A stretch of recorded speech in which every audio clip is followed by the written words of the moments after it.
Hello, everyone. We have a great show planned for you today because it is now September 3rd, which means it is officially football season, and the NFL kicks off this week. Real football gets played this Thursday, and we're going to talk about it coming up on No Buts About It.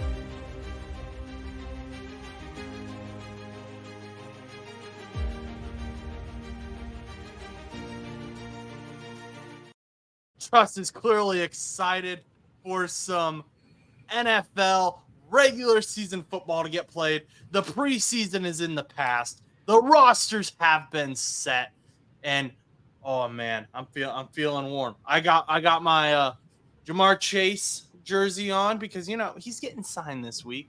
We're not worried. We're not worried here in Who Day Nation of Indiana.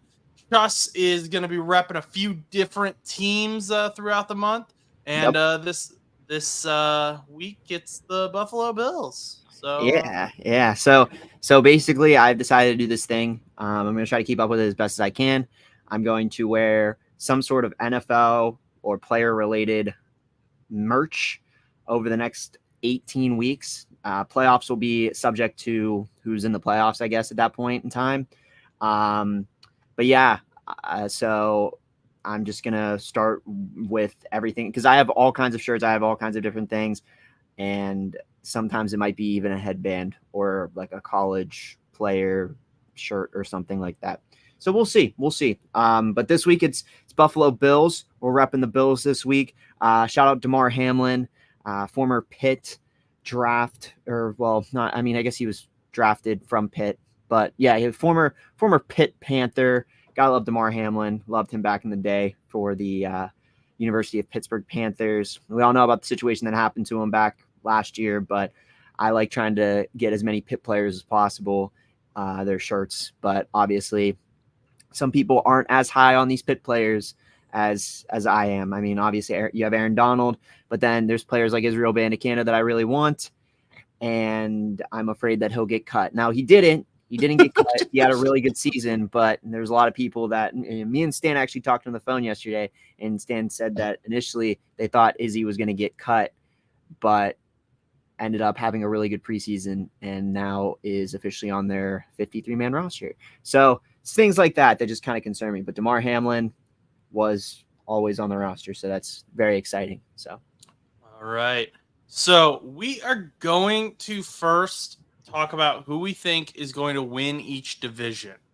yes, I'm very Then, excited for then this. we will go into the week 1 games. If you're curious about when your team is playing and you're on YouTube, I do have some of our more popular teams' games scrolling across the bottom on the ticker.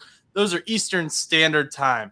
If you are not on YouTube, Google it, I guess, because I don't know what to tell you. You can't see the ticker. So, without further ado, let's get with our first division. I figured we would start with the NFC, mainly to deep tease the AFC because I feel like the AFC is going to be better this year. Okay. So, I mean, that's fair. Are we what direction are we thinking? Oh, okay, we're starting with the North. Okay. So for those who don't know, the NFC North consists of the Minnesota Vikings, the Chicago Bears, who are coming in with the first pick, and I think like the 9th pick. I think Roma Dunze was the 9th pick or something like that. We got the Green Bay Packers and the Detroit Lions, whose fans have been so great to us for such a long time. So, Chus. Yep. I'm gonna let you go first. Tell me, what do you think about this division? It's funny because when me and my dad started this discussion, and we actually had this division discussion that we were about to have about a week ago or so, and we kind of discussed where we thought, and I'm going to keep it pretty similar to, if not the same, to the discussion that I had, and he'll probably rip into me if I did change any of my opinions. But nonetheless, the division we started with was none other than the NFC North. So very excited for this division. I think there's one team that is going to surprise, but I don't think it's going to be crazy surprise, anything like that. But I'm going to start from bottom to top, and this is what I think is going to be, or how it's going to go. So I think fourth place is going to be none other than the Minnesota Vikings. I don't think that the Vikings are going to really make that big of a splash without a really set quarterback. I think they'll win some games, but I really think that they're going to struggle this year. That's just me. I don't think that they're going to be as good as they were last year. They're developing with a new quarterback scheme, and without Kirk Cousins, we don't really know how they're going to play. I mean, they did well last year, and they've done well over the couple of years. They have good wide receivers, but it's a matter of who's going to throw to them. So I mean, I think they're going to be in last, and I don't really know what their record is. I'm just kind of doing it by place value. I'm not really going to be like, oh yeah, they're going to go 3-14 because like I'm not that specific on it. But my prediction is Minnesota's going to finish in fourth. My third place is going to be Chicago, and I think that this team might have some room for some shock value a little bit, because I think that this team will be a lot better, but I feel like for some reason, I think they're not going to be able to clutch up on certain games, and therefore their record might not be able to get them enough into the playoffs this year. I think the Caleb Williams hype train is starting to rub off on me a little bit. I think that he's going to be pretty okay. And I think that it'll be probably a solid like third place. So I don't think they're going to be like first or second, but I think they're going to keep it close with our top two teams in that division. And those top two teams would, for me, with second place being Green Bay. I think Green Bay is going to finish in a very close race with Detroit. In fact, I think Detroit's going to finish in first, but is only going to win by one game. So, for example, I think it's going to be like Detroit goes in at 12-5 as the first to win the NFC North, and Green Bay goes in at like 11-6. So it's just like a one game factor. It's going to be one of those games where towards the end of the season, a lot's going to matter, and everyone's going to be saying, "Oh, who's going to win the North?" Well, I think it's going to come down to one game specifically, and I think Green Bay is just going to come up just a slight bit short, but I think they're going to show a lot more promise. I mean, obviously they have a lot of decent wide receivers.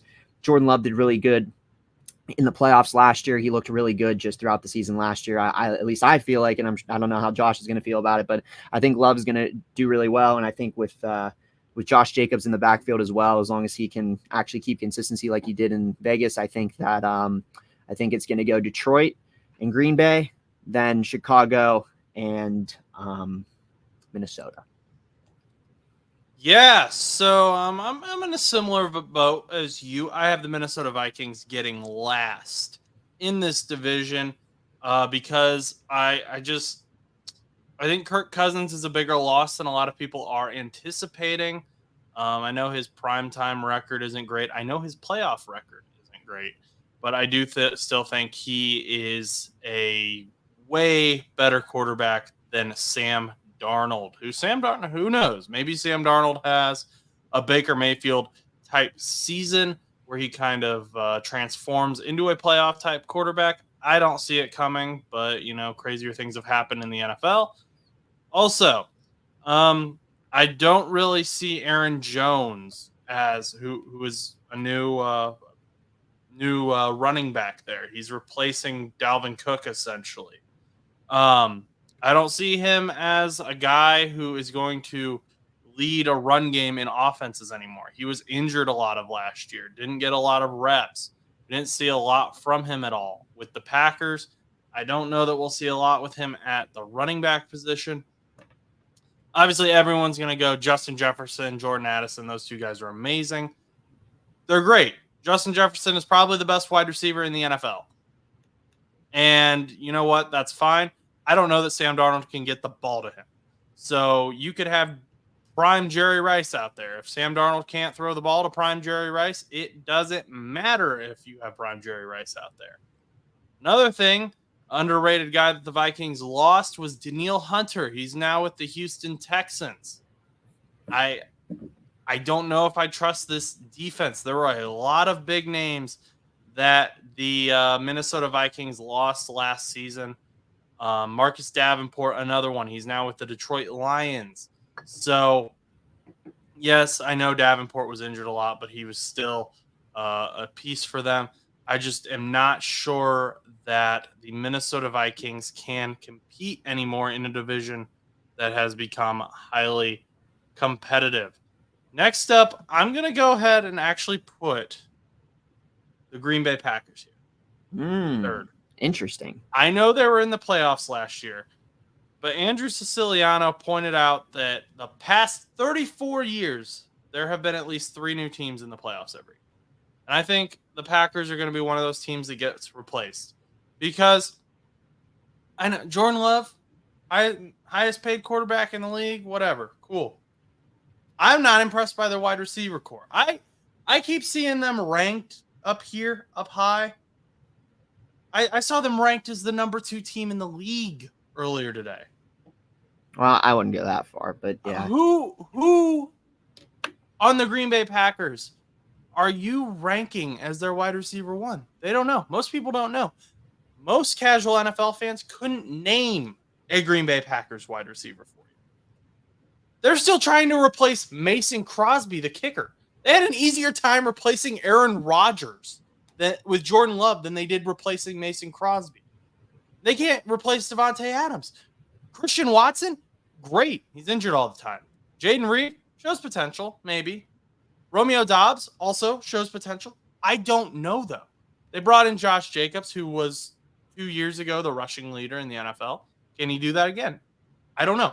There are too many question marks for me with the Green Bay Packers to not be certain or not question that playoff run. Did they just get lucky? We'll see. Maybe I'm wrong. But I think that the Chicago Bears improved more. I think they have finally figured out what it means to have the first overall pick or an early quarterback pick. Because we can argue, we can say what you want with Mitchell Trubisky and Justin Fields and their talent levels and all that. But one thing that I believe is consistent between those two and is different with Caleb Williams is the Chicago Bears did not help those guys out. Neither of those guys had weapons. Justin Fields had Darnell Mooney. That was his number 1 guy for most of his career. Yes, he had DJ Moore for a season. But for most of his career with the Bears, he had Darnell Mooney, who isn't on the team anymore. He's with the Falcons. Mitchell Trubisky, I don't know that I can even name a wide receiver who would have been considered in their prime when he was there off the top of my head. I'm thinking about it. If it comes to my head, I'll let you know. Finally, the Chicago Bears have said, you know what? We're going all in. We have the number 1 overall pick in Caleb Williams, former Heisman winner. We are going to bring in guys. They've got DJ Moore. They've got Keenan Allen, who is in the Hall of Very Good, if not a late ballot Hall of Famer. We have Roma Dunze, who is one of the most talented wide receivers in a very talented wide receiver draft class. Then they went and got DeAndre Swift, who isn't the best running back in the NFL, but he can get the job done. Last year, during the trade deadline, they went after Montez Sweat, and we saw that defense improve. Is there going to be work to do? Yes. Is Caleb Williams the next Patrick Mahomes? Probably not. I'm still not buying into that until we see more of it. I still saw some concerns with him when he played against the Bengals, but he's a rookie, so give him some time. I'll give him the same grace period that I give all the rookie quarterbacks. The Detroit Lions, though, I think are going to be the best team easily in this division because the Detroit Lions were the best last year. They were the second best team in the NFC last year, and then they improved upon that. They kept Ben Johnson. They kept Aaron Glenn, their coordinators. They paid Jared Goff. They paid Amon-Ra St. Brown. They paid Penei Sewell. They brought in Marcus Davenport to help Aiden Hutchinson. They've brought in guys. They've improved that defense. The concern last year was the defense, and so in free agency, they went out and they improved the defense. They drafted Terrion Arnold out of Alabama with the first-round pick. They saw their flaws, and they fixed them. So I see no reason why the Detroit Lions should not win the NFC North. That's my pick. I think Chicago Bears be a close to medium distant second. They're not going to blow them out, but I don't know if that like 2 to 3 games maybe. Okay. Yeah, so coming to think of it, the only receiver I can really think of during the Mitchell Trubisky era, and I don't really remember what year it was, but I do remember Allen Robinson because he was a Okay. former Steeler, and I do remember Allen Robinson was over there at the time. I think with like Trey Burton, like close. It was like right after the Eagles had won the Super Bowl. He signed with the Bears, so I kind of am starting to think about. I think it was Trey Burton. I don't remember who Mitch played with like in his first season or anything like that. I don't know if that was his first season. I don't really remember, but I do remember Allen Robinson was there, and I know Trey Burton was there at some point. But I mean, that wasn't really to prove anything. That was just to see if I could actually remember any of these guys or whatnot. So good to know. Good to know. Yeah, I mean, I definitely think it'll be interesting. I mean, I wouldn't be surprised if Chicago did overthrow Green Bay. I mean, that's just my prediction. That's why I think Chicago is going to keep games close. So that's why I said, like, you know, they're going to fall short, but maybe they don't fall short. Maybe they do clutch up and, you know, pull a 10-7 or something, you know? All right. Next division, the NFC West. We have Joe Camo's Cardinals, the LA Rams, the San Francisco 49ers, and the Seattle Seahawks. So I'll go first on this one. Yeah. You went first last time. And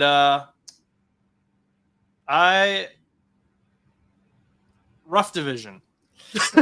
Yeah, that's why. I'm just gonna straight up say rough division. So, Seattle Seahawks, I think they're getting last. Maybe a bit of a hot take, but I don't think it's gonna be like a blown out last. I just think it's gonna just be where they fall. I don't have any reason to believe that. I'm just kind of just going with the gut on that one. Gut and mind combined on that. Then Arizona Cardinals. They've improved, but they also have Jonah Williams on their offensive line, which I've tried to warn Joe about. I've tried to give him a heads up. We'll see if he's ready. I think Kyler Murray is going to be doing a lot of running this season. And the LA Rams, I mean, they're just a good team with Puka and Cooper Kupp and Matthew Stafford still there. Aaron Donald retiring could be a concern for them, but we'll see. Obviously, Aaron Donald's hard to replace. 49ers are just the freaking Avengers, though, man. Like, there's not much to say about this division.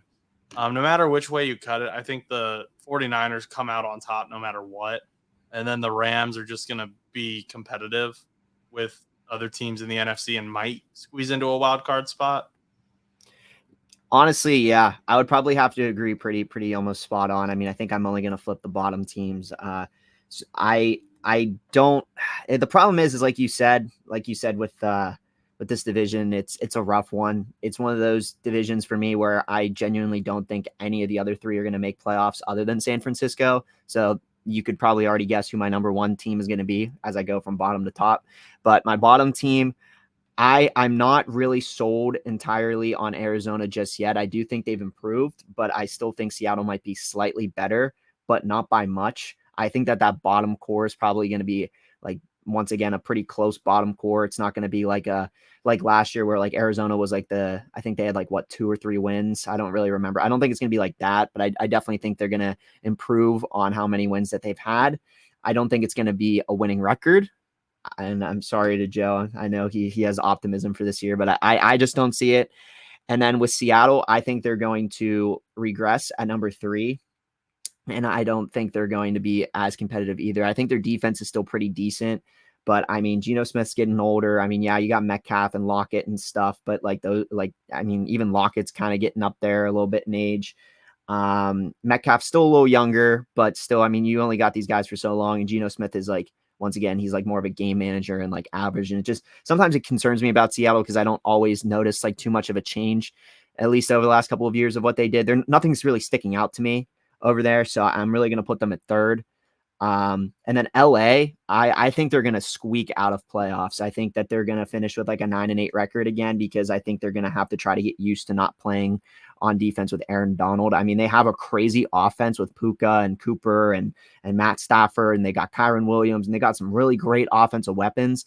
The problem is, though, is you still got to consider, like, okay, Puka is young, Kyron is young, Matt Stafford is still, decently aged. He's in his like early to mid 30s, I believe. He's still fine. But I'm still really concerned about Cooper Kupp's production. I mean, he's definitely been hurt a lot in his career. And as he gets up there in age, I don't know if he can produce the same. Maybe I'll be wrong, but I'm a little concerned about that, as well as if the Rams are ready to replace Aaron Donald and are able to run a defensive scheme without Aaron Donald. And I'll probably say the same thing about the Steelers when it comes for either TJ Watt to retire or leave the Steelers. I mean, I don't know if the Steelers will be completely ready on the defensive side to be playing without TJ Watt. So, but going with the Rams, I think they're going to be in the second place, and 49ers, like you said, they're completely the Avengers. I'd be very shocked if they didn't get the first round bye again this year.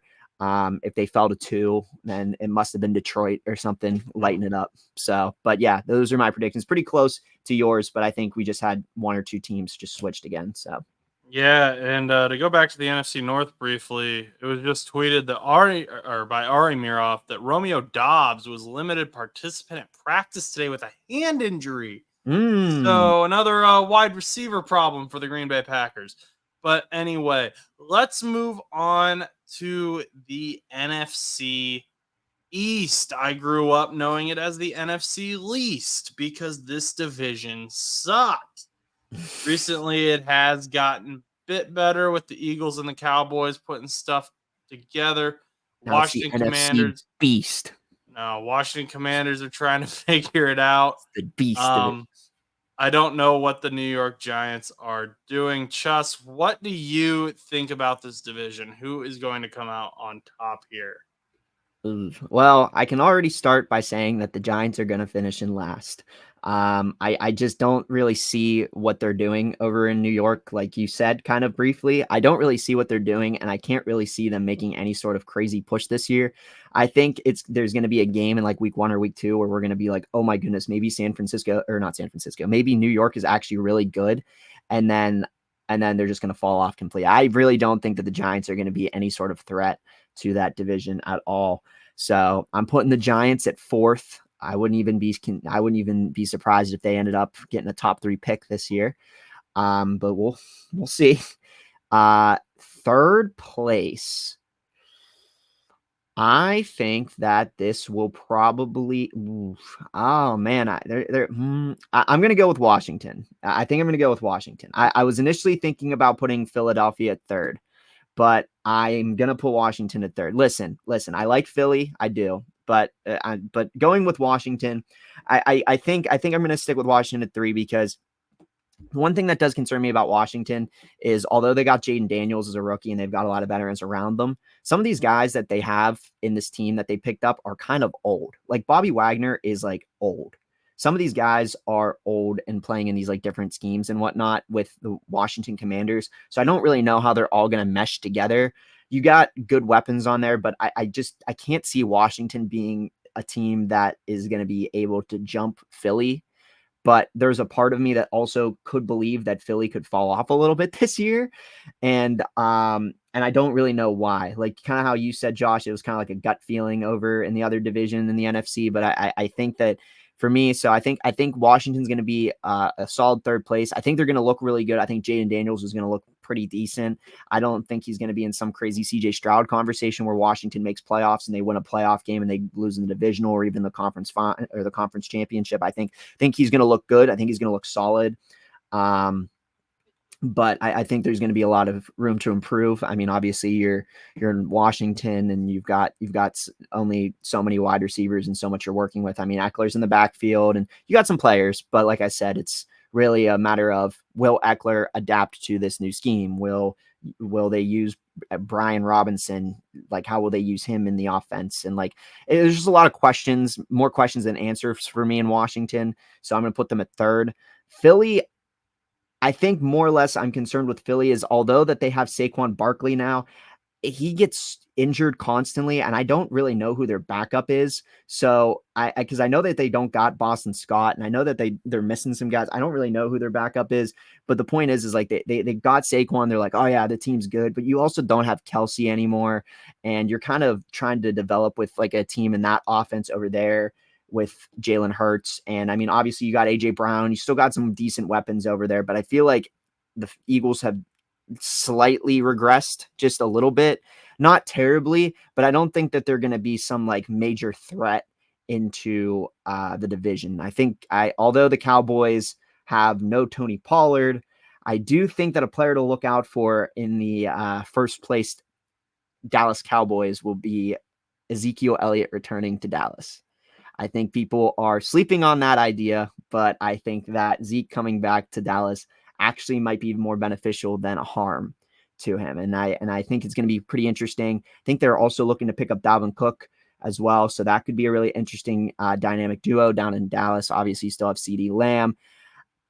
I can't really see a place where I don't think Dallas is not going to be first. Like I said, I think Philly maybe regress a little bit. I don't think they're going to be like terrible. I don't think they're going to be 9-8 or anything. I mean, I think they're going to make a nice run, but I still think Dallas is going to come on top. All righty. So for me, New York Giants, they're last. Like, I think, sorry, Daniel. Like, yes, you're better than what I would be if I was quarterback. But as long as Daniel Jones is in New York, I don't think they're going to be competitive. Like, yeah, I mean, you're not wrong. That's kind of what I was like trying to think. It's I'm just like, the way it is. Do they have a rookie behind him? They have Tommy DeVito behind him and Drew Lock. Yeah, no, Giants So are last. I just am not seeing it in the quarterback room. Malik Neighbors, great wide receiver, but again, it's that same thing I said with Justin Jefferson. You got prime Jerry Rice out there. It don't matter if your quarterback can't throw the ball to him. If I'm out there trying to throw the ball to prime Jerry Rice, it's not going to matter because that ball ain't getting to him. They added Brian Burns, which is a good addition, but again, I don't see New York coming any higher this year. Third, I also have the Washington Commanders. I think they're going to be a lot more competitive than people realize. Yes, Dan Quinn is a defensive-minded head coach. However, Cliff Kingsbury has a great offensive mind. However, my concern is, like you said, a lot of the guys they added are older. Austin Eckler was one of their biggest names they added, and he's a great escape valve running back, but we saw regression with him last year. We don't know if he's going to be able to bounce back. And then we don't know how Cliff Kingsbury is planning to use him in this offense. Austin Eckler is not your traditional run it up the gut running back. He's much more of a pass catcher heavy running back. And if Cliff Kingsbury doesn't use him how he needs to be, it won't matter that they added him. Again, they're going to be competitive. They're going to be a fun offense to watch, I think. You've got Scary Terry there. You've got Austin Eckler can be fantastic to watch when used right. I think Jaden Daniels will be fun to watch, but they're not going to be super competitive in my mind. Next up, I have the Dallas Cowboys. And the Dallas Cowboys are going to be very make or break this season, I believe. And that's because they have way too many dramatic narratives surrounding them. They got rid of one of them by paying CeeDee Lamb, but now you have your quarterback in a contract year, and Jerry Jones is kind of being weird about paying him. Now, I get that you kind of you've put yourself in a position where you have to pay him a ridiculous amount of money, but also you kind of have to make a commitment. Are you going to pay this guy, or are you going to let him walk and then draft someone next year? Because Dak is going to ball out. In my opinion, he should have been the MVP last season, regular season MVP. I don't think Lamar earned it over him. And I have maintained that take pretty consistently. So I don't care what you think. Rico Dowdle has been named the running back 1 in Dallas, not Ezekiel Elliott. Dalvin Cook has not been good, even if they sign him. Mike McCarthy's on the hot seat. There's just so many just keeps getting worse. But I think they're talented enough that they're still going to beat out the Commanders and the Giants, even by accident. So that leaves the Eagles on top. And yes, Jason Kelsey's leadership is going to be missed on the offensive line. I'm sure it will be. Possibly the best center to play in the NFL. 100% going to be missed. However, Nick Sirianni is on the hot seat as well. And I know that sounds crazy, but you have to remember this is the Philadelphia Eagles. The Philadelphia Eagles do not care about your past success. They care about what you're doing right now. And the fact is this team collapsed last season. And the Philadelphia Eagles have fired both a Super Bowl winning quarterback and a Super Bowl winning coach, like 1 to 2 seasons afterwards. So the fact that he got them to the Super Bowl isn't necessarily any indication that he's going to be keeping his job if he cannot get them back into the playoffs and competing in the playoffs. If not Super Bowl winning, that may be the new standard in Philadelphia, and understandably so. So I think Nick Sirianni is going to hopefully strap it down, be more serious, figure it out. Saquon's injuries are a concern, but Kenneth Gainwell's the backup for anyone concerned or who didn't know that. And I didn't know that. I didn't. Kenneth Gainwell, he's shown some potential. He's not phenomenal, but he's usable. So if Saquon gets injured for a few weeks, okay, Kenneth Gainwell can go in. AJ Brown, phenomenal. Devontae Smith, phenomenal. They just traded for Jahan Dotson, great wide receiver 3 pick. So I think the Philadelphia Eagles can probably still squeak it out. Nick Sirianni's going to be on that hot seat, but you got you got to remember, this team was pretty unstoppable the first part of last NFL season. And then I don't know what happened, but they fell apart. So we'll see what happens. That's the NFC East, though, in my opinion. Next up is I know what's next. This one's great. The once beast of the 2010s is now the division we laugh about. So good, and now they're just so bad. The NFC South. I mean, just look at this a few years ago. You had Drew Brees, Matt Ryan, Cam Newton. All of these teams went to the Super Bowl at one point in like the last 15 years, and now it's the Buccaneers making the playoffs with a 9-8 record. Yeah. I mean, that's where we're at. I'll go first on this one. Who do you have in last, Josh? Who do you have in last? I mean, it's a toss up. I mean, it could be anybody. It's easier to name a first place team. I'm gonna go with the Panthers. They have nothing. I'm sorry, but there is no one on that team where I'm like, that's a positive.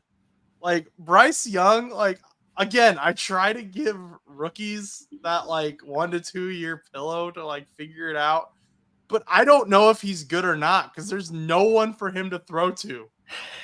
I mean, we're talking about like a 30-year-old Adam Thielen is like his top receiver. They have a new coach, so maybe he'll find something. But like even last year, I would have said Von Bell was the highlight. He left and came back to the Bengals on the defense. So I don't know. Panthers, good luck. Next up, I got the Saints. They got Alvin Kamara, and that's it, I think. Oh, Chris Olave. Chris Olave is still there. Chris Olave is on my fantasy team because I drafted him for volume since they have no one else really. Same with Alvin Kamara. But sorry, Saints fans. You have not found Drew Brees' replacement yet. And Dennis Allen is probably getting fired this year, barring a miracle. Next up, I'm going to put the Tampa Bay Buccaneers, actually. Yes, they won the division last season, but it was with a 9-8 record. Yes, they paid Baker Mayfield and extended him. It's going to be fine and dandy. Mike Evans is awesome. I love Mike Evans. Hall of Fame wide receiver, in my opinion. Chris Godwin, awesome. They have guys. However, I think the Falcons have more guys. I think they got more dudes. They had Drake London and Kyle Pitts. They've had them this whole time. They're not new additions. But they added Darnell Mooney. And more importantly, they added Kirk Cousins. They finally have a quarterback to throw to them. Drake London has shown he can be a talented wide receiver. And I'm hoping Raheem Morris decides that they should actually use Kyle Pitts as a player and not as just a traffic cone blocker for some reason. Like like Arthur Smith did. There were plays where Arthur Smith had Kyle Pitts blocking for Cordell Patterson for some reason. Like, that's just insane. That's stupid. Don't do that. I think we're gonna finally see what Kyle Pitts was supposed to be. That defense is just phenomenal. They added Justin Simmons. They have Jesse Bates. They got AJ Terrell. Just like that roster is just great on paper, and I'm hoping it finally comes together. I've got the Atlanta Falcons winning this division somewhat handedly at this point, but Buccaneers may give them a run for their money. I don't think the Saints or the Panthers are going to have much to say. All right. I'm identical with you. I mean, first of all, with Carolina, I feel bad in a way for Bryce Young because that man was a first overall pick. And unlike a lot of these other first overall picks, like, Joe Burrow, Caleb Williams, a lot of these other teams and these players and stuff like that have been drafted first overall. Bryce Young got drafted first overall and literally has nothing to work with. Yeah, they have not looked like they were going to add anybody this year. I don't even remember who did they even draft this year. In my opinion, I don't really know. I don't really know who they even drafted. I mean, you might know better than I do, but it wasn't much of a highlight where I was like, oh man, maybe Carolina actually is trying to improve their offense. So they're trying to add depth pieces for Bryce Young. I mean, that entire Carolina offense was completely run by Christian McCaffrey before they sent him to San Francisco to form the Avengers. But now Carolina has nothing. Yes. Guess what? No. I know you said Adam Thielen, but you're forgetting about one wide receiver that is the man now in Carolina. He is the man. Deontay Johnson.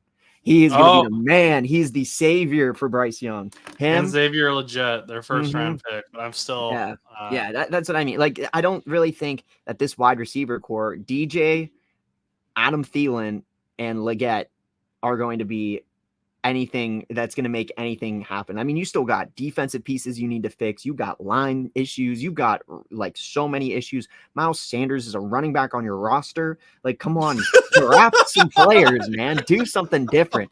So Carolina, like, and no hate to Miles Sanders, but like, but the point of Carolina right now is they're just like picking up all these random players and they're just kind of hoping they stick. Like Adam Thielen luckily stuck a little bit last year, but I mean, like, I don't even remember if he had a touchdown last year. He had all these yards, but no touchdowns. It's a mess down there. And I don't want to rip into Carolina, but I mean, geez Louise, man, I like their colors. I think they deserve a little bit more than what they've been given, those poor Carolina fans. But I'm going to go third also with the Saints. I mean, yeah, I really have nothing more to say about the Saints. I feel like they are just going to be completely mid. I think their defense is going to keep them in games. I don't think Derek Carr is the guy. I never really did, even in Vegas or Oakland at the time. I don't even know what you want to call it at that point. But the Raiders, I don't think Derek Carr is the guy. I mean, Olave's good. I mean, you got Kamara still down there. I mean, but I think it's really hard for me to look at this Saints team and say, yes, that this team is going to be a contender. I think they're going to probably be at the bottom again. Like I said, I think that head coach is going to get fired. There's just nothing down there that's really solidifying my, oh, you know what? New Orleans could be a sleeper. I just don't think it's going to happen. I just don't. Not this year. I don't. And I'm going to agree with that second place team. I think Tampa Bay is going to be second. I mean, you mentioned the wide receivers and how good they are. But once again, another thing that I mentioned already in the show a couple of times with some of the other teams, the wide receivers are old. Like some of these guys, like Mike Evans, Chris Godwin, they're not like prime 24, 25-year-old guys. They're pushing 30, if not already 30. I mean, these guys are not the same players. You got Baker Mayfield. Yeah. Okay. You got some decent weapons down there. Like things will be fine. And I think that they're going to probably finish in the same spot that they did last year at 9-8. And really depends on what the NFC looks like as a whole to see if they even make it in. Because, I mean, I guess they could, because as you mentioned, I don't think the NFC is going to be as good as the AFC this year. I feel like the AFC has a lot more wiggle room when it comes to a lot of these teams. And I think the NFC, I think very well we could technically see a Tampa Bay 7-seeded wild card.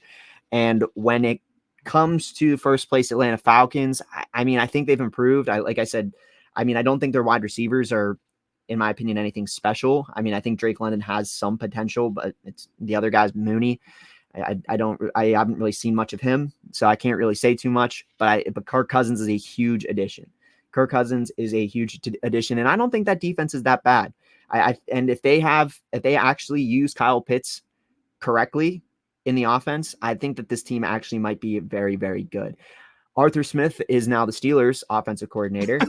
And he didn't do real good at coordinating an offense down in Atlanta. But now the coordinators down in Atlanta should know what they're doing. And I'm very high on Atlanta now that they got Arthur Smith out of Georgia.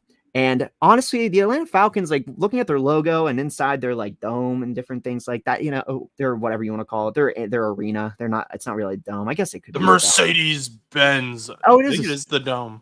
It is a dome. Okay. So it just, looking at the logo, it just reminds me of like Cherry Coke.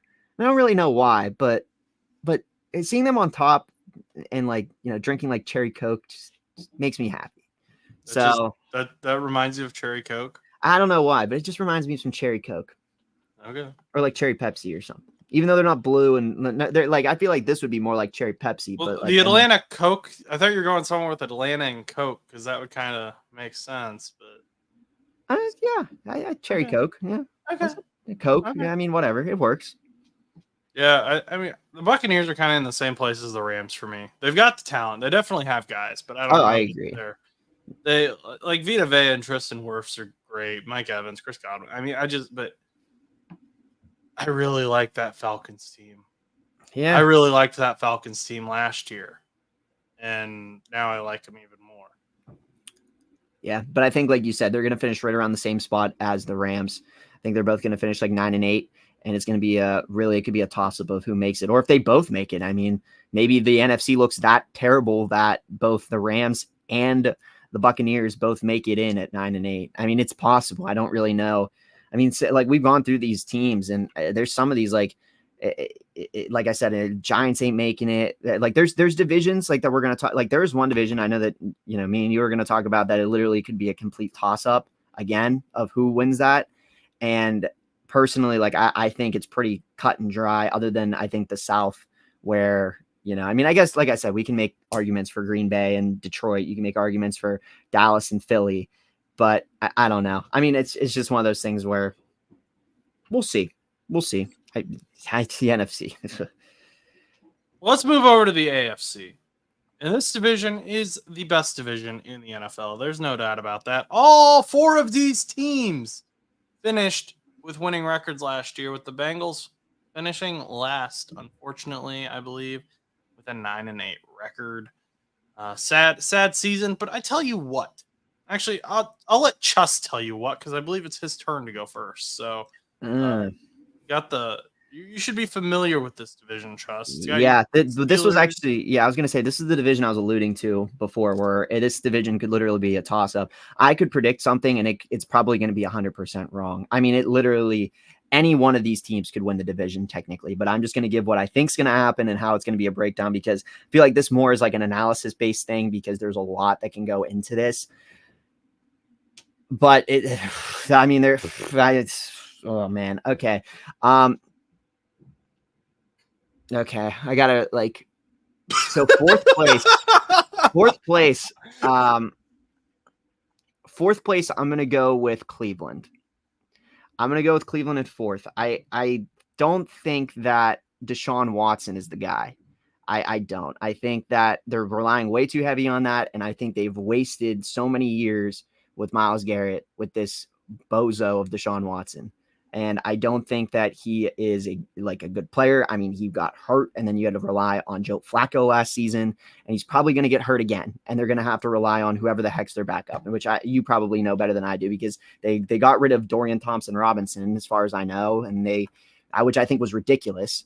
But I think Cleveland's going to be last. I think they're going to be similar to the Bengals last year. I think they're going to finish 9-8. I don't think they're going to be horrendous, but I think they're going to finish in last place. And it'll be quite disappointing. I know somebody's going to hate me for this, because I'm going to put the Steelers in front of them at third. I'm a little concerned with the Steelers. I'm not going to lie. I love my Steelers a lot. I think they're going to finish in front of the Browns, because it's the Browns. The Steelers will always, for some reason, top the Browns in a lot of circumstances. Not all circumstances. I know. Now, there's going to be a Browns fan out there that's going to be like, oh, we beat you in that one playoff game. And, oh, we beat. Yeah. Okay, but whatever. But the point being is, I think the Steelers are going to be in third. I'm a little concerned. I think the defense is going to hold up, but the problem that I have with this team is that I think that Pittsburgh having this one of the hardest. What? I have breaking news. Okay. I have two breaking news actually. One of them Steelers related, one of them's 49ers related. Oh my gosh. So we'll do 49ers first. The 49ers and left tackle Trent Williams, one of the best left tackles in the NFL, if not the best, have agreed to a restructured 3-year, $82.66 million deal with a $48 million signing with $48 million at signing and $25.69 million of that being a signing bonus. So big reworking for Trent Williams. But the one that I think Chus is going to care the most about. Have you seen this yet? Do you know what this is? No, I don't. Oh, I okay. don't. I have no idea. I was just going to put in my input. I think Trent Williams being re-signed to San Francisco just kind of solidifies the deal that they're going to be at the top of the division. I mean, he's such a good lineman. I figured they would work out a contract negotiation type thing with a restructure and whatnot. But yeah, I think that really helps with San Fran. Okay, so the Steelers and defensive end Cam Hayward have agreed to a 3-year, $45 million deal that includes $29 million in new money and $16 million fully guaranteed.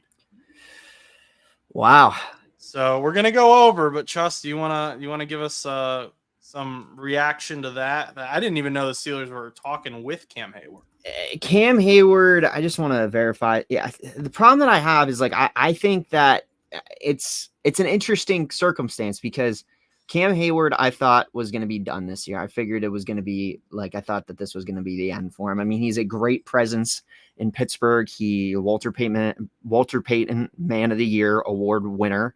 He is great for the community. He's great for the locker room. He is a leader. He is a captain. However, the one concern that I do have with a re-signing of a 3-year contract is his age.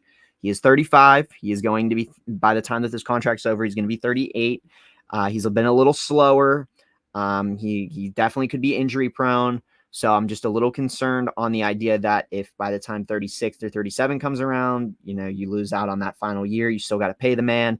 I like having him around, though. I do. I would really prefer him stay a Pittsburgh Steeler rather than go anywhere else.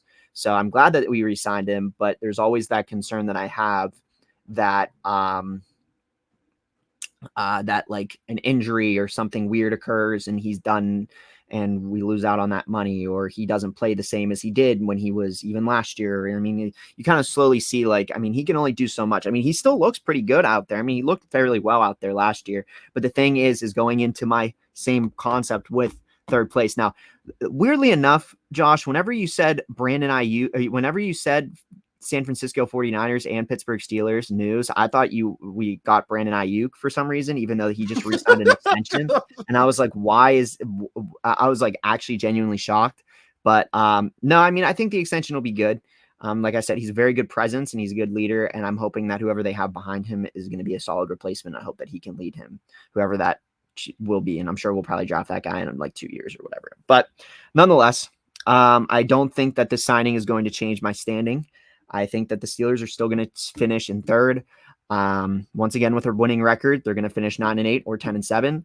For anybody that actually believes that the Steelers are going to finish below 500, you are actually you're dumb. I don't think you guys have ever watched Steelers football over the last 10 years. We are going to finish above 500. We are.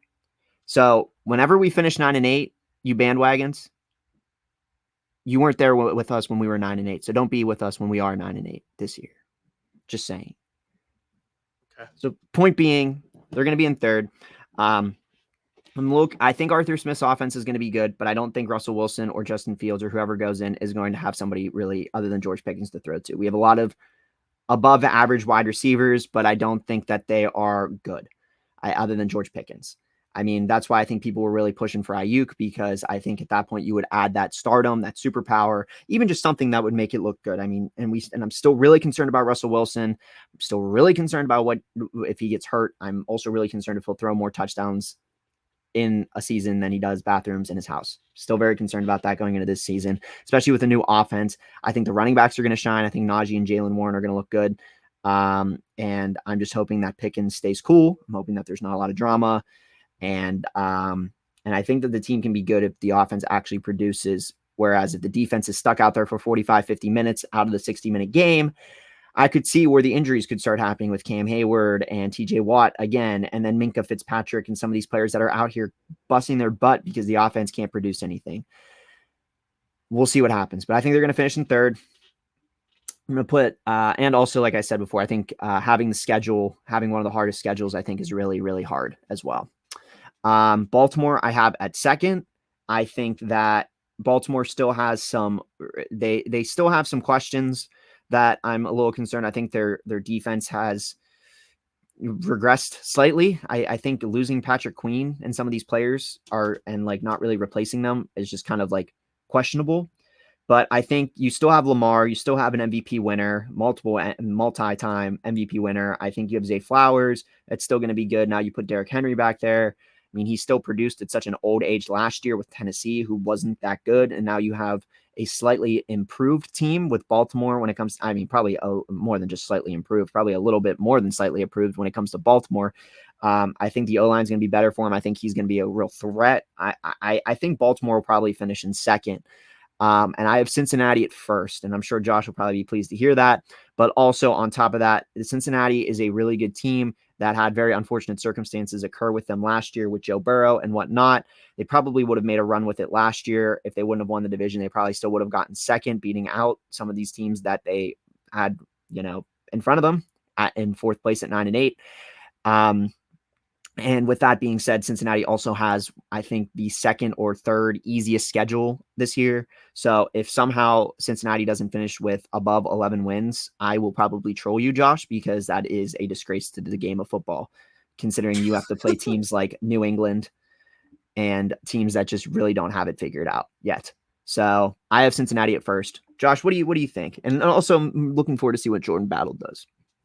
Yeah, so I am listening to you. I'm also just trying to get those posts up on Instagram of those extensions. But first of all, last place team, Cleveland. And I think it's going to be between Cleveland and the Steelers. But like you said, the Steelers not having a winning record is less likely than them having a winning record at this point. So I got to put the Steelers above Cleveland. Yeah, that's I don't what I know mean. how. This is what I mean. I don't know how you'll pull it off, but it's just like against the law for the Steelers to have a losing record. The Browns, so their backup is Jameis Winston, which isn't a bad backup at all. So he throws 4 touchdowns and 4 interceptions in a game, but I mean, there's worse backups in the NFL, and yeah, definitely agree with that. Go Lamar, ahead. they traded for Jerry Jeudy in the offseason. I'm just not wowed by that in any way. Like Browns fans were hyping it up, and I was just like, I just kind of like shrugged it off. Yeah. Deshaun has not impressed me. I think that's one of the worst contracts and trades in the history of the NFL. Nick Chubb, who knows when Nick Chubb comes back? Who knows if Nick Chubb is Nick Chubb when Nick Chubb comes back? Jerome Ford, I think, is talented. I think he can hold down the fort for a while, but I don't know if it's going to be enough. And the Browns are a mess consistently. They just don't impress me. Myles Garrett's amazing, but other than that, I don't care. Next up, the Steelers. Again, George Pickens, Najee Harris, Cam Hayward, and TJ Watt are good. But the fact that, like, there was a potential quarterback battle going on, and I just... They're going to somehow get a winning record, even though on paper they shouldn't. You guys are just a very confusing team in that way. Oh, I know. I mean, I know for a fact we're going to get a winning record. But that annoys me. That isn't good analysis at all. But it's just the way the Steelers are. Like, there is no reason why a team where Van Jefferson and Calvin Austin the third are starting wide receivers should have a winning record with Russell, like 30-something plus Russell Wilson throwing to them. and Okay. all of your defensive stars being 30 or older.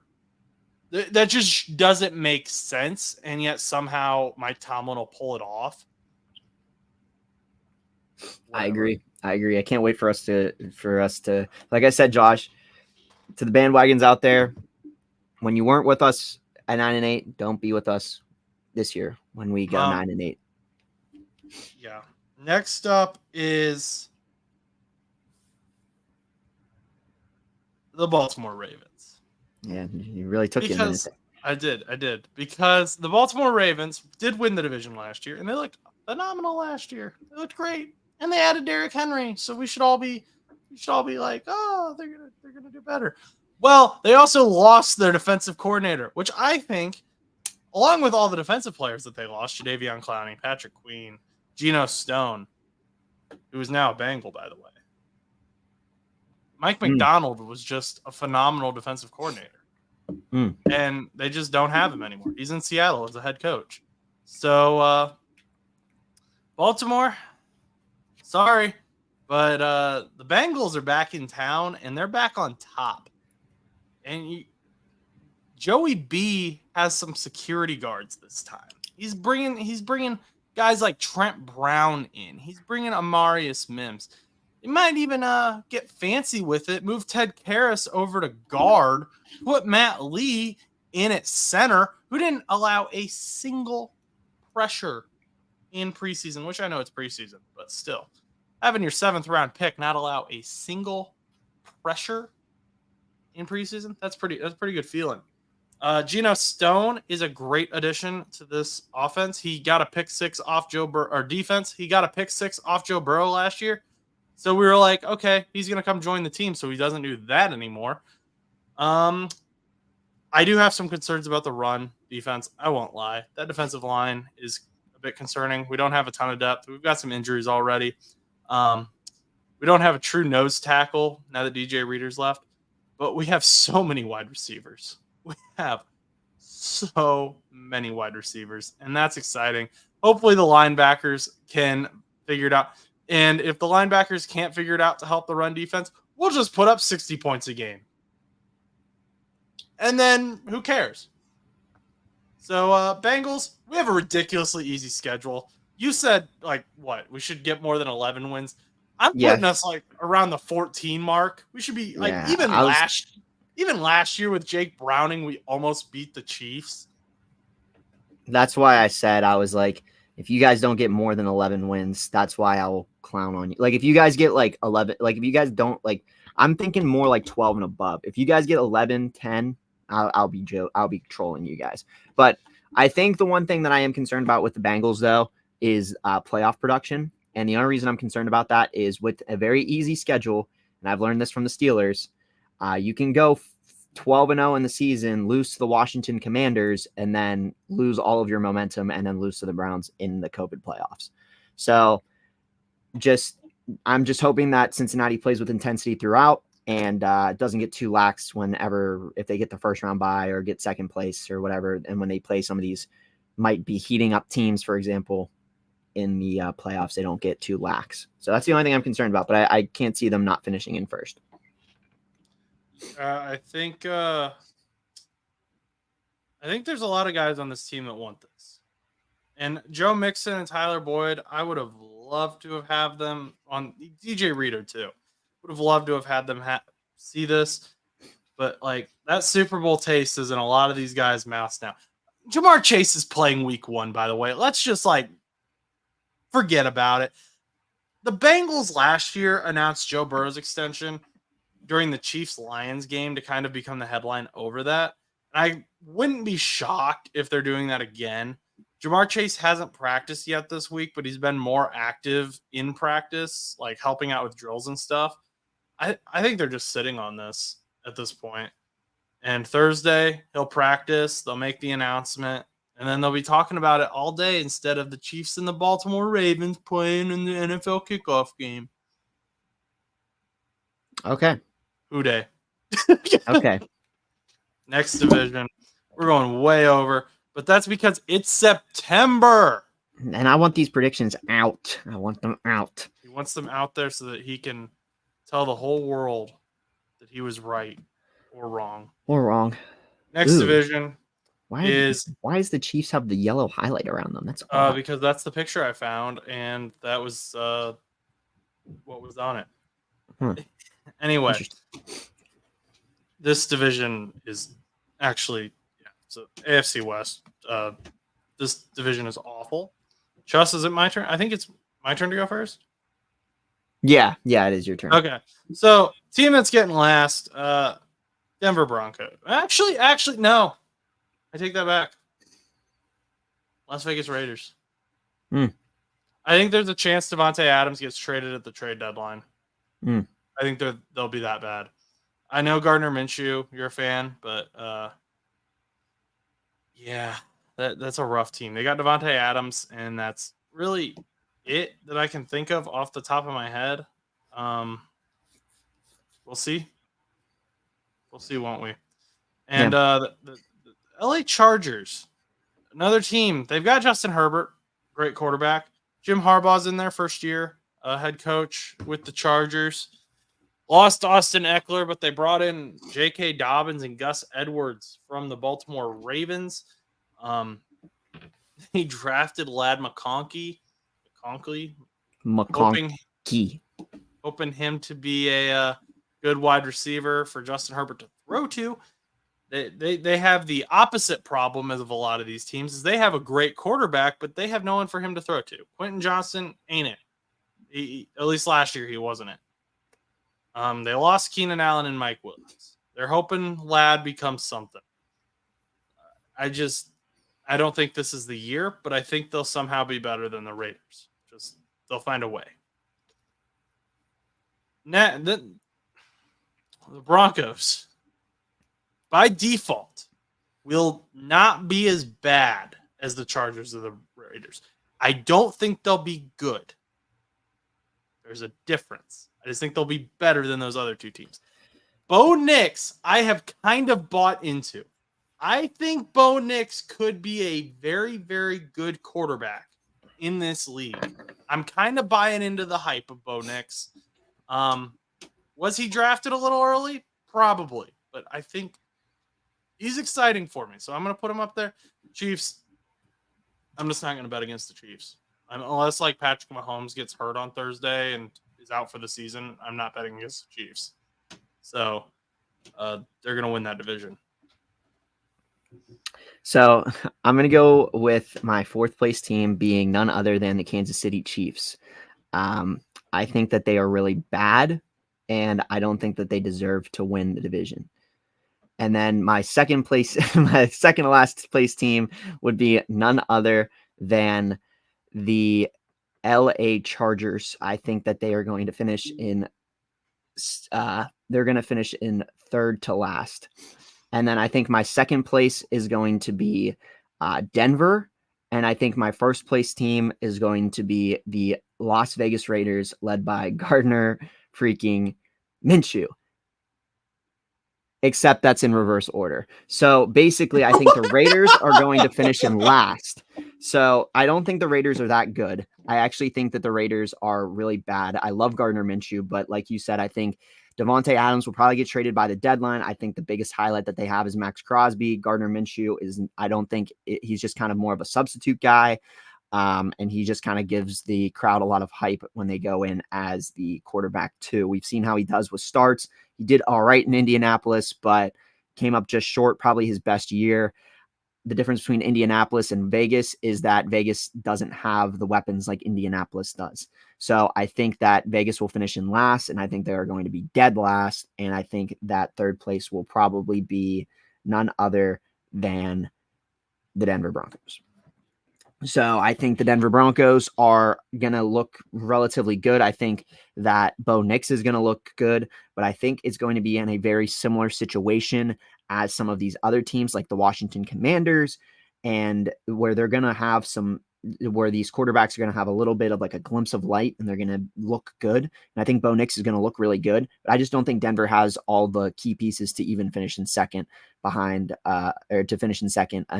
front of the Chargers or the Raiders. I think they'll finish in front of the Raiders because I think the Raiders are a mess.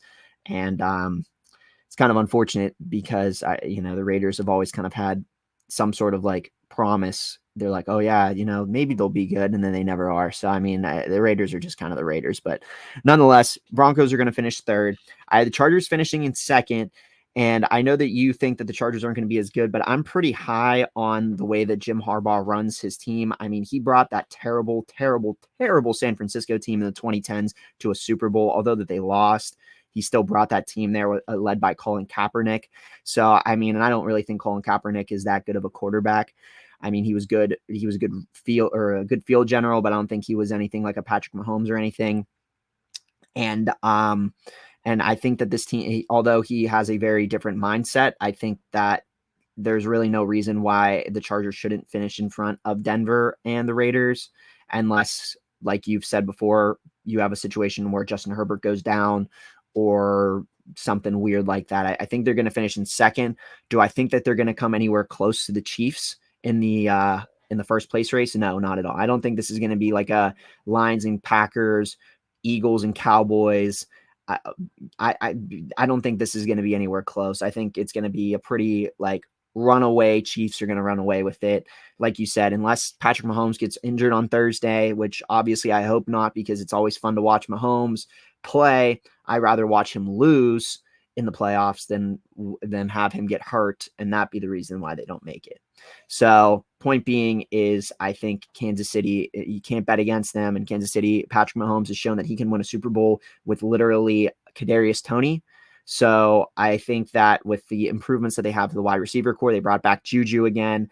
You still have Isaiah Pacheco. You still have a solid team. You still got Travis Kelce. I mean, it's really hard to bet against the Kansas City Chiefs to win that division. But I do think the Chargers are going to look good. And I think eventually over time, I think over the next couple of years, the Chargers are going to look very, very good.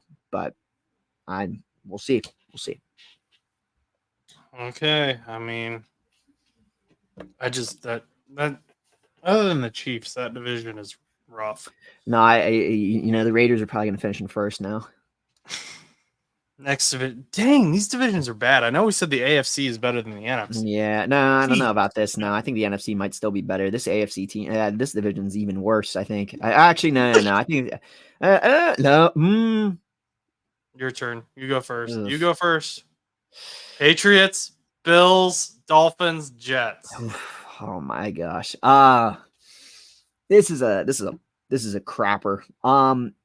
Basically, I think the last place team is going to once again be none other than our beautiful New England Patriots. I'm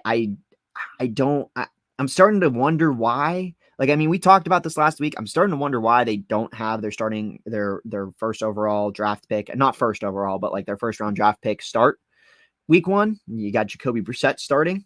I think that's really interesting. And I think New England is going to pull this BS that the Jets did a couple of years ago with their weird quarterback carousel, because they're not going to be able to figure out what's wrong. When in reality, they should have probably just had Drake May start from the beginning. And I don't think that, I think that I think that they could have a little bit better of a season than they did last year with Macadamia Nut Jones.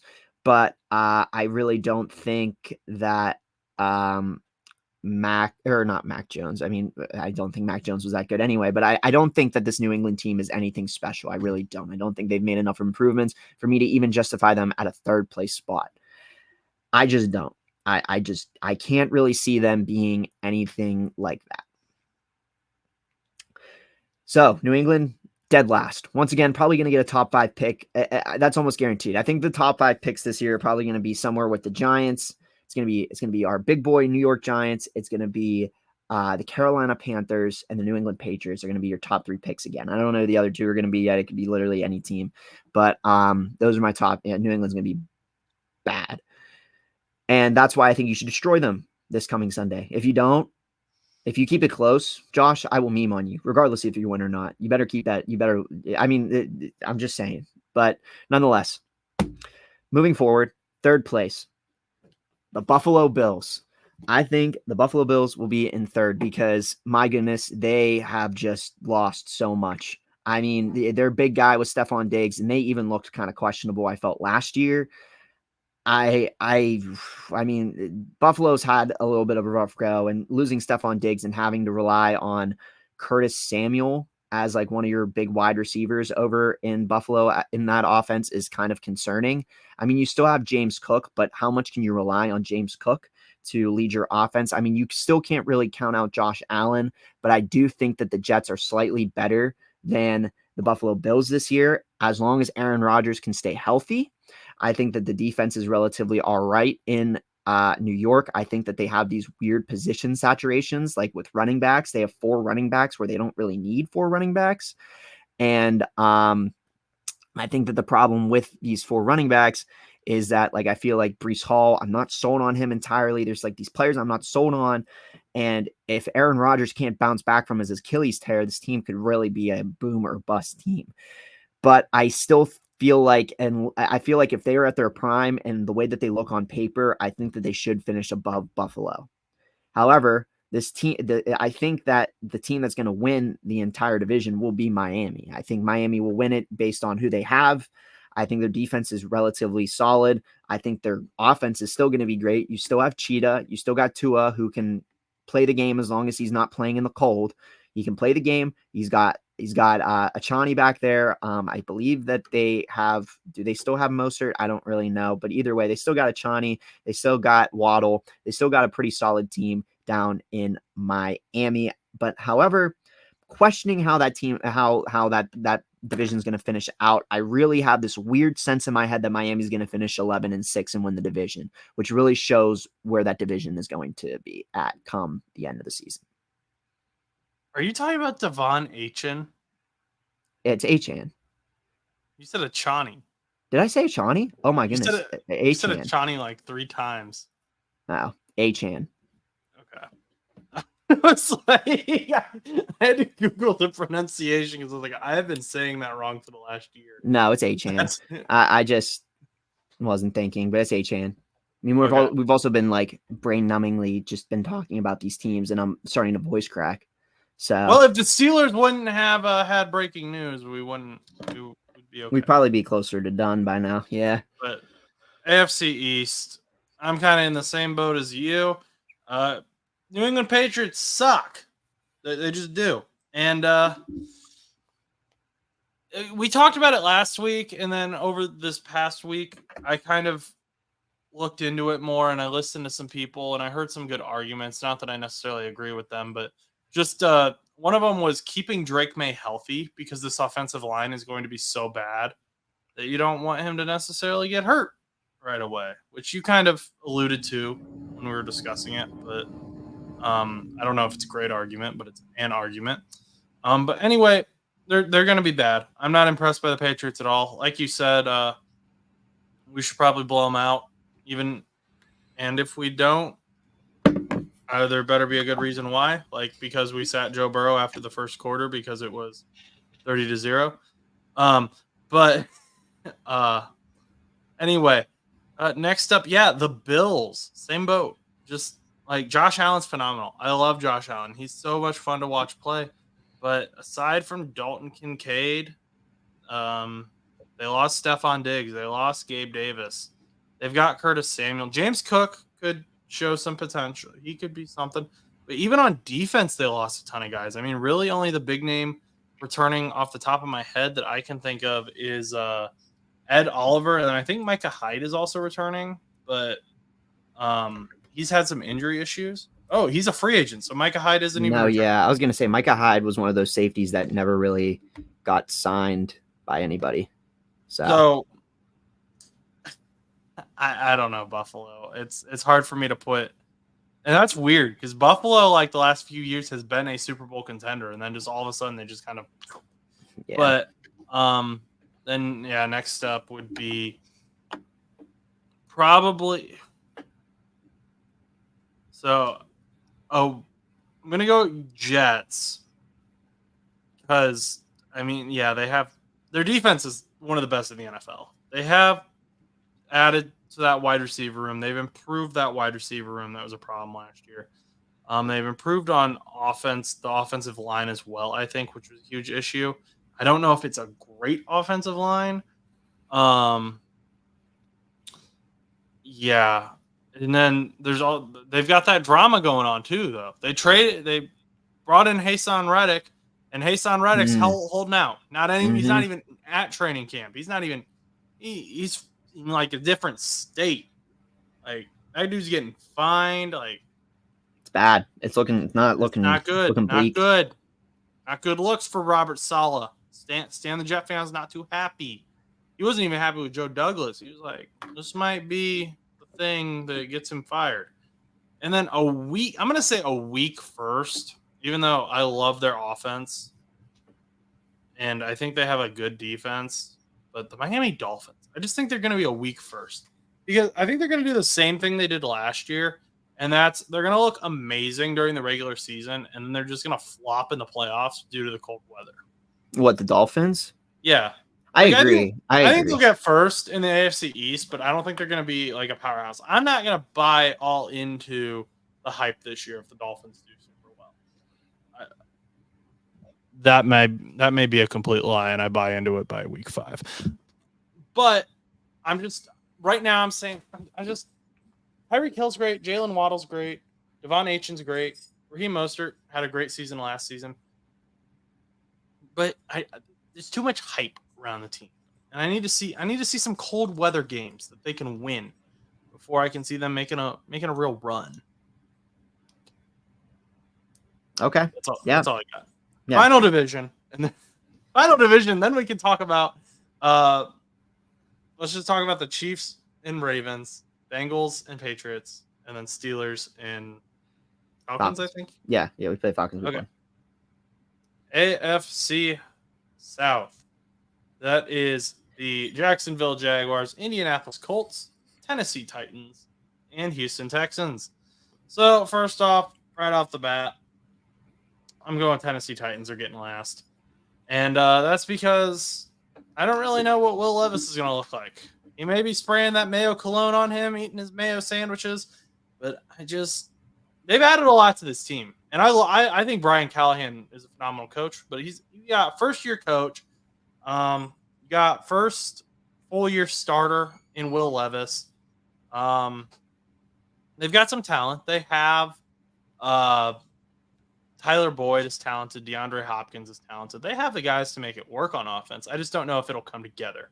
Tony Pollard as a running back does not impress me as an RB1. He just doesn't. I'm sorry. He was great as a RB2. He's not great as a RB1.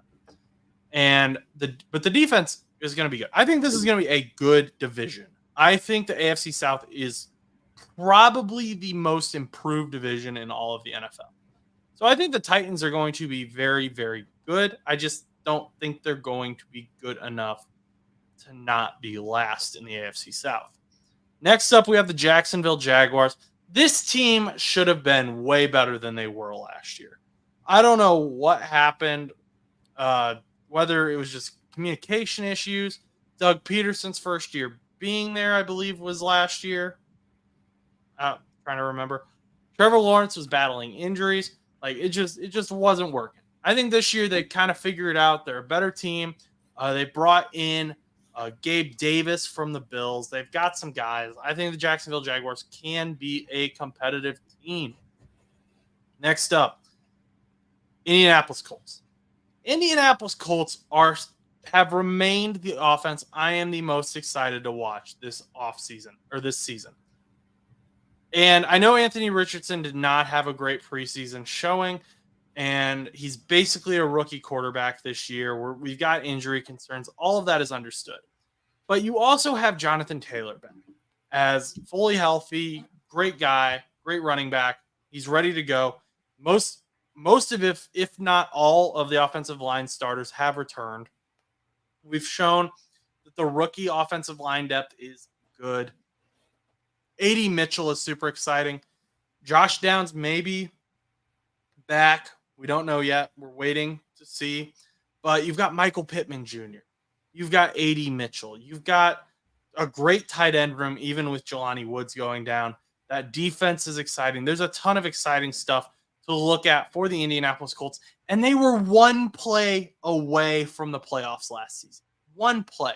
Shane Steichen is a genius, and I just think this team is going to do great. But I don't think they're going to do a good enough job to beat out the Houston Texans, who are a little too much like the 2021 Bengals for me. I mean, this team scares me in the similarities down to who their running back is in Joe Mixon.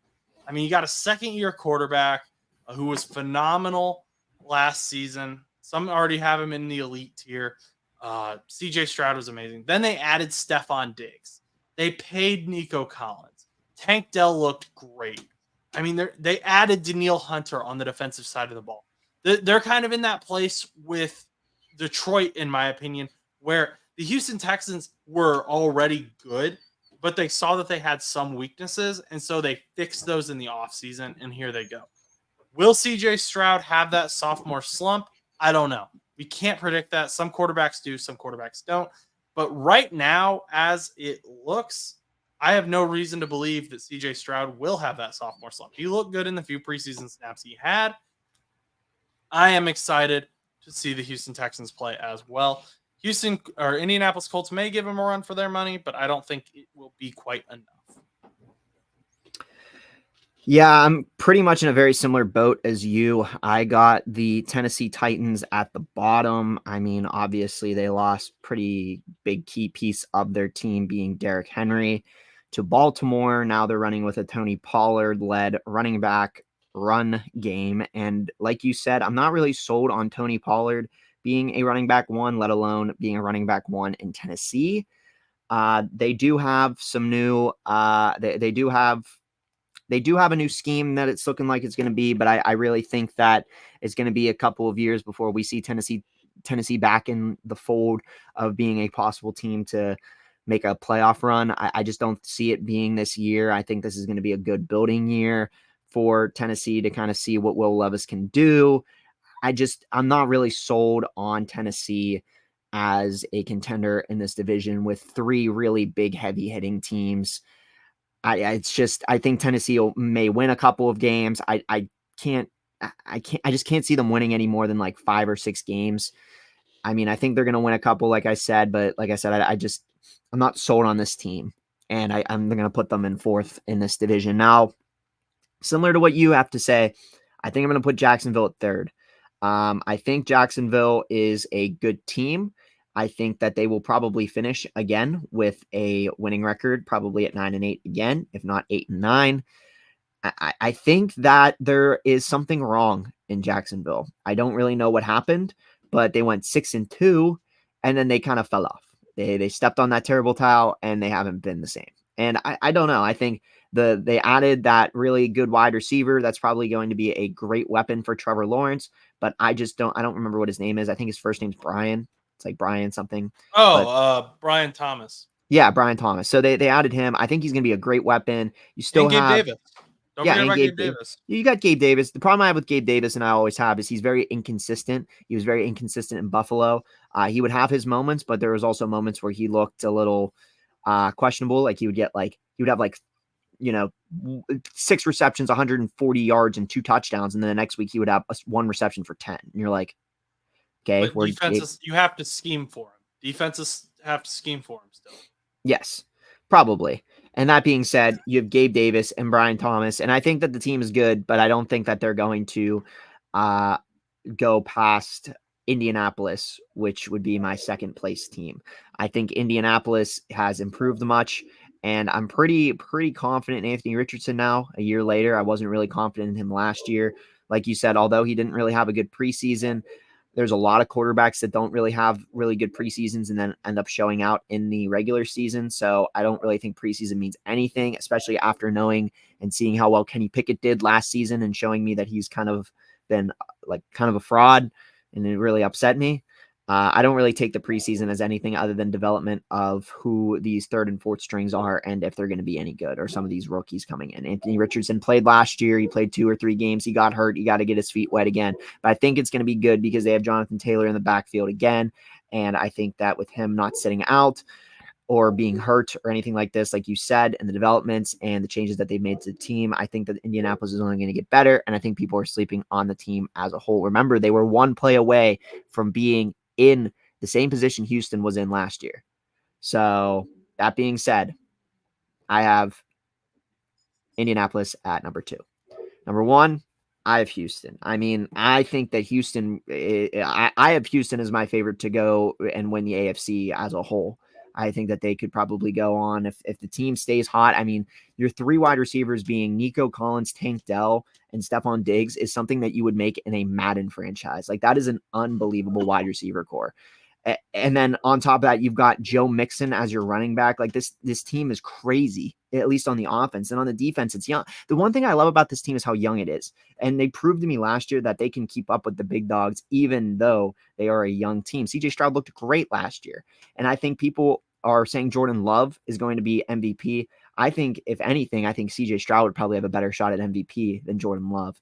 And I know some people are saying that. I don't know if you've heard that, but I've seen a lot of people on this Jordan Love hype train for MVP. I think Stroud would have a better chance because although he could have Mixon, you could have the defense and stuff like that. If Stroud has the weapons to throw to him, I think Houston's gonna take that division pretty cut and dry. But I think the games with Indianapolis are gonna be pretty close. Alrighty. Well, there are all of your divisions with a little bit of breaking news in the middle. Been an hour and a half. This is officially the longest episode of Know What's About It in existence. So if you're still here, thank you.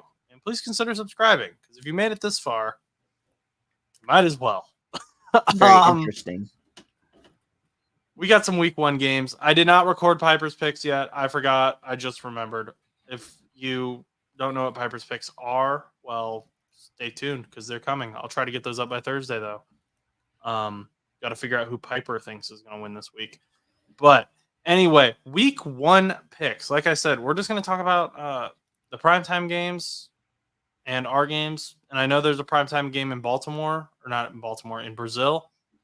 Jesus. That's on Friday. That's the Eagles game. Friday. Yeah, Eagles, Packers.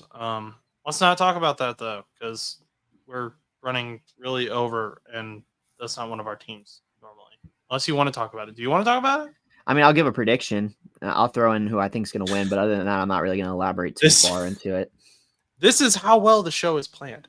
Anyway, okay, yeah, let's do. Okay, we'll talk about it, I guess. Chiefs Baltimore is first, though. They're the NFL kickoff game. So, what are you looking to see? What do you expect to see? And then, who do you think is going to win? Well, what am I looking to see? Absolutely nothing. I really couldn't care less about this game. I'm really upset about this being the Thursday night football game. Last year, with the Chiefs playing the Lions, I was actually intrigued this year at being Baltimore, our playoff rival, our AFC rival, our everything rival. I don't really care to watch them play. And the Chiefs aren't legitimately my favorite team either. I don't think they're bad. I have a Chiefs headband. I was on the big bandwagon back in 2020, but now I'm just kind of sick of them. So I don't really, I'm going to the bar on Thursday night to continue my TNF tradition.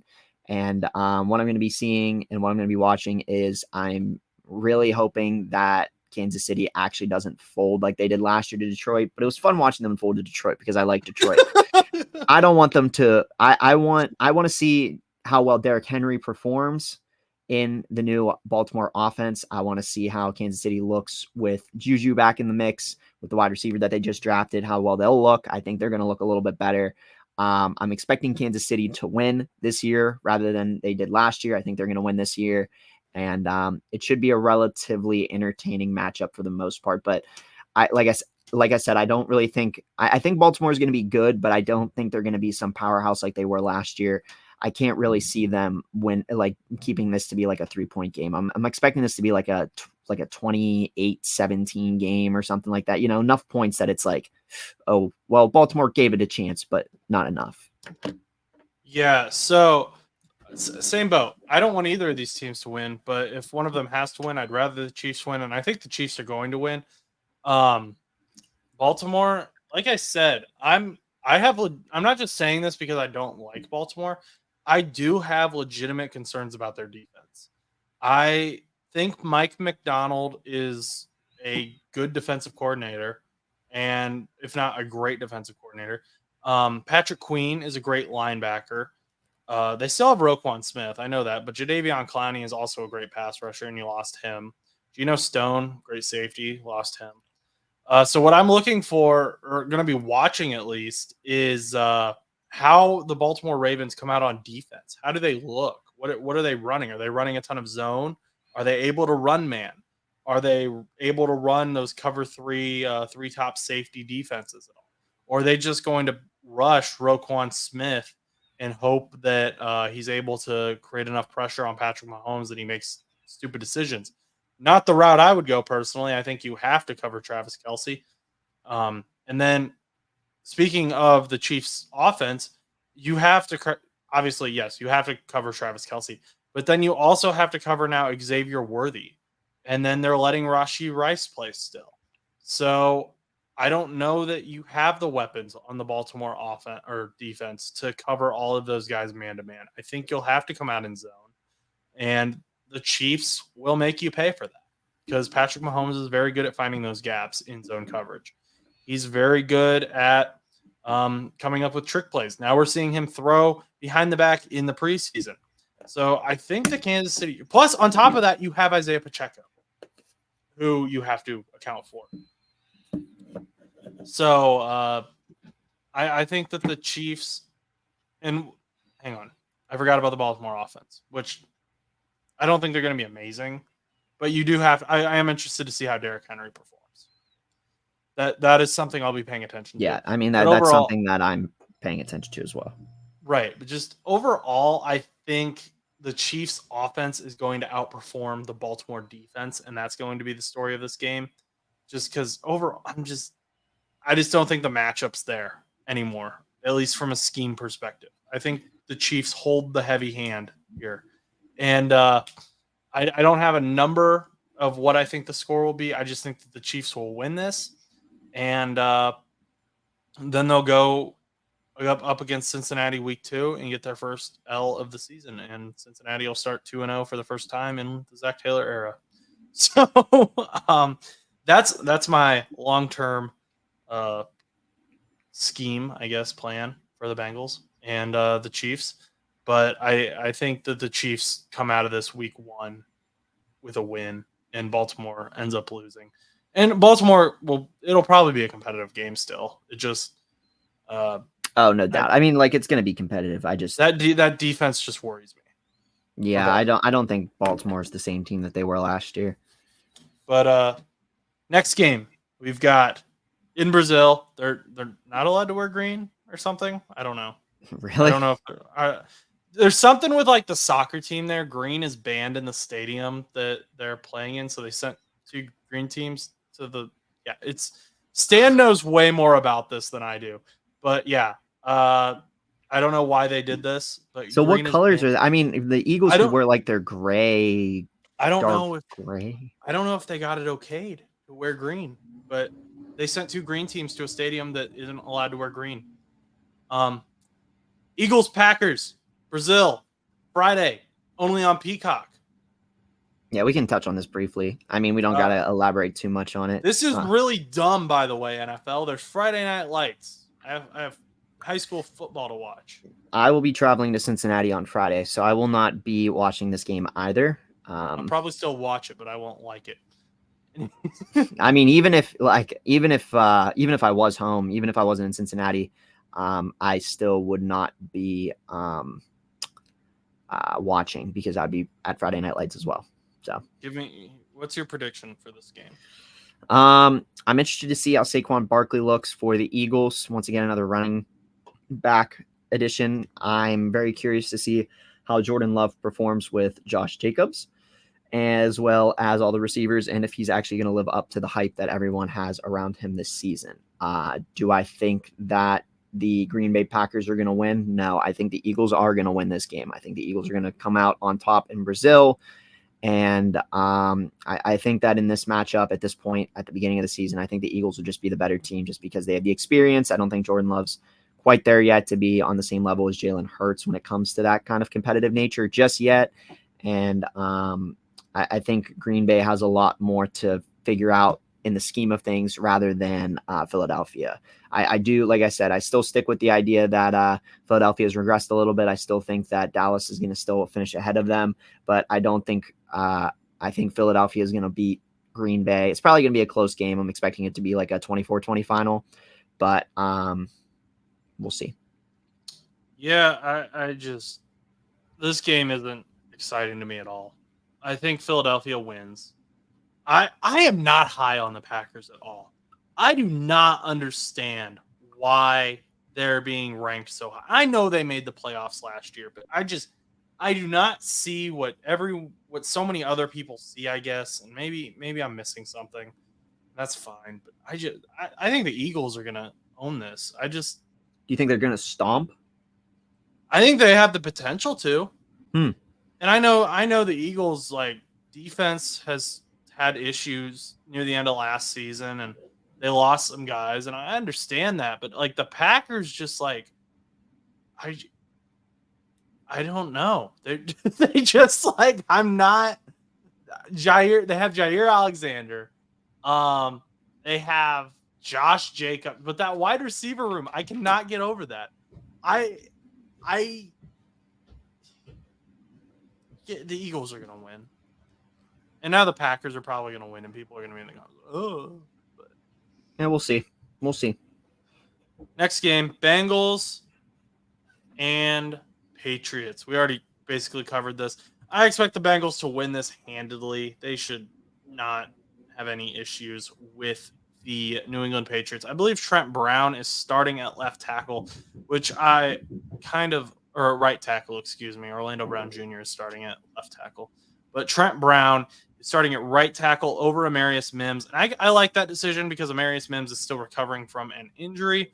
There's no need to force him in at this point. You've got Trent Brown. He was meant to be a bridge offensive tackle. Use him that way. He's a big guy still.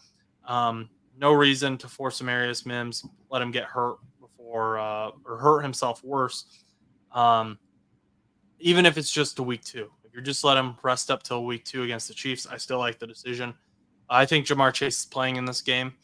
I think he will be phenomenal. Joe Burrow is going to be phenomenal. Everything's going to be phenomenal. It's going to be great. It's going to be a fun game to watch as a Bengals fan. For 30-0, Bengals. Let's go. Who day? Neat. Yeah, I mean, I think that Cincinnati's going to win. I can't see New England putting up any more than 10 points. I'm thinking like a 34-10 final. Yeah, I mean, I think Jacoby Brissett's going to get a touchdown, but New England's saving grace last year was their defense was good, but even then, their offense couldn't put up points. Like, what was that one game? The 3-9 game? Yeah, it was ridiculous. And now they don't even have that. Another guy the Falcons added, Matthew Judon, isn't with New England anymore. He was a huge part of that.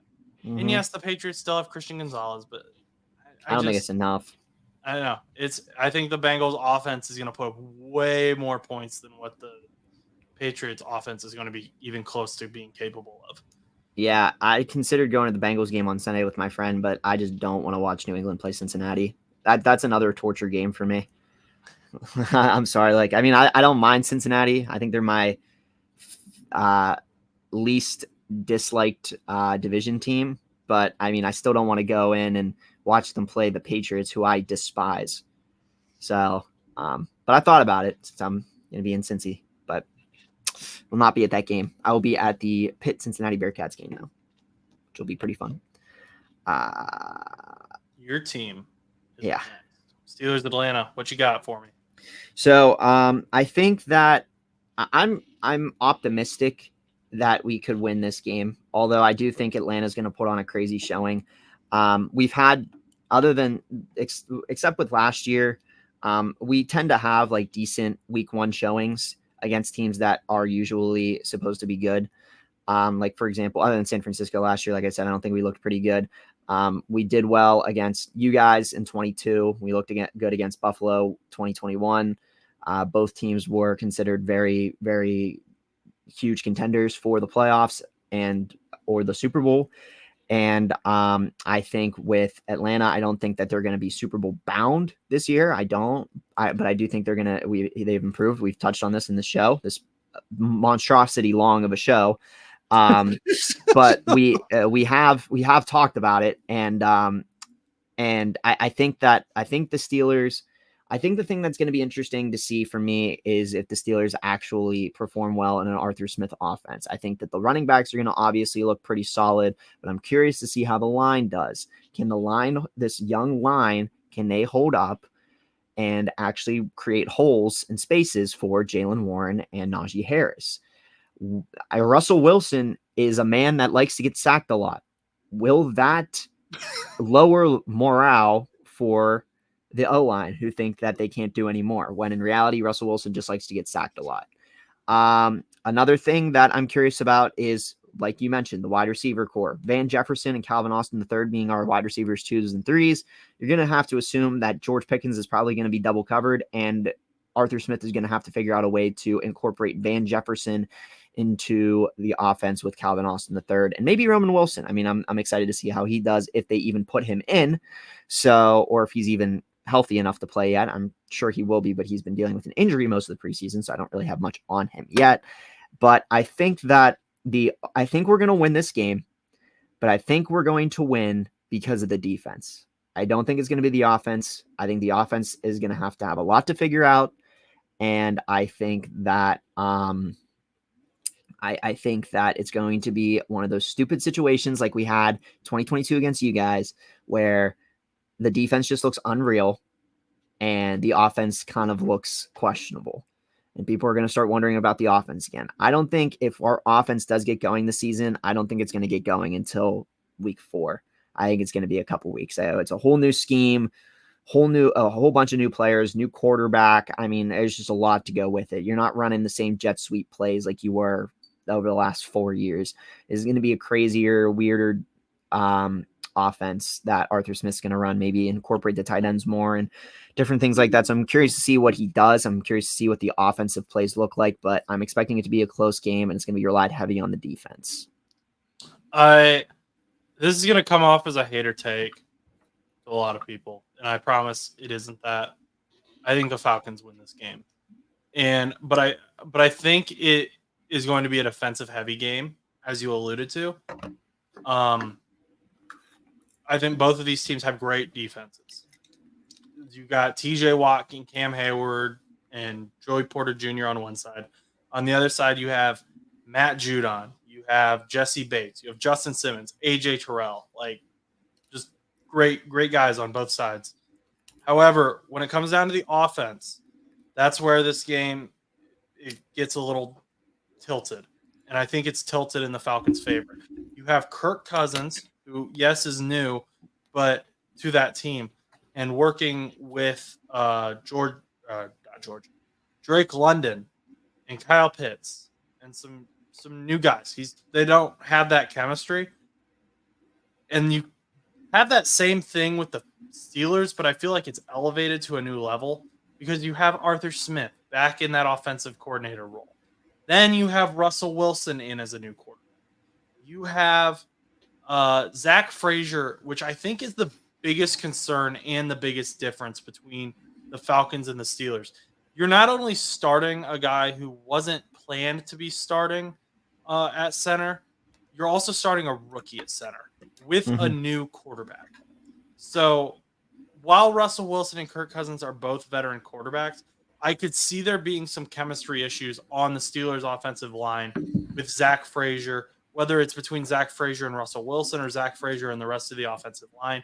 That could be an issue.